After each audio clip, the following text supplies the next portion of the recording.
बहुत समय पहले की बात है। एक राज्य में एक न्यायप्रिय लेकिन अकेला राजा राज करता था। उसका नाम था राजा वीरेंद्र। उसका जीवन वैभव और ऐश्वर्य से भरा था, लेकिन दिल से वह बहुत अकेला था।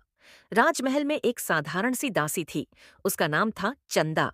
वह बेहद सादगी भरी लेकिन समझदार थी।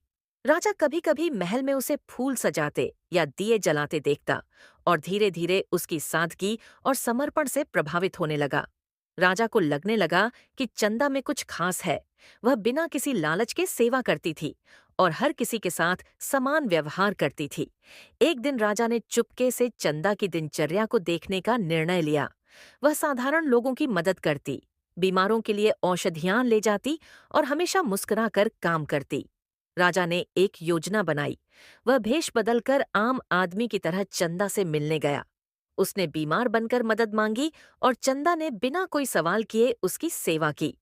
उस रात राजा ने पहली बार सच्चा सुकून महसूस किया। अगले दिन उसने चंदा को महल के बगीचे में बुलाया और सच्चाई बताई कि वह ही राजा है। चंदा चौंकी, लेकिन घमंड नहीं किया। उसने कहा, महाराज, मैं तो बस अपना कर्तव्य निभा रही थी। राजा ने कहा, दासी नहीं, तुम मेरे राज्य की रानी बनने योग्य हो। लेकिन चंदा ने विनम्रता से कहा, मैं रानी बनने की इच्छा नहीं रखती। बस चाहती हूं कि हर व्यक्ति को उसका हक मिले, चाहे वह राजा हो या रंक। राजा ने उसे दरबार की सलाहकार बना दिया। चंदा ने न केवल महिलाओं के लिए काम किया, बल्कि गरीबों के लिए भी योजनाएं बनाई।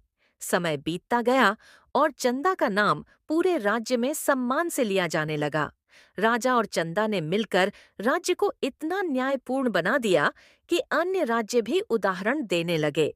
यह कहानी हमें सिखाती है कि असली महानता पद में नहीं, सोच और कर्म में होती है।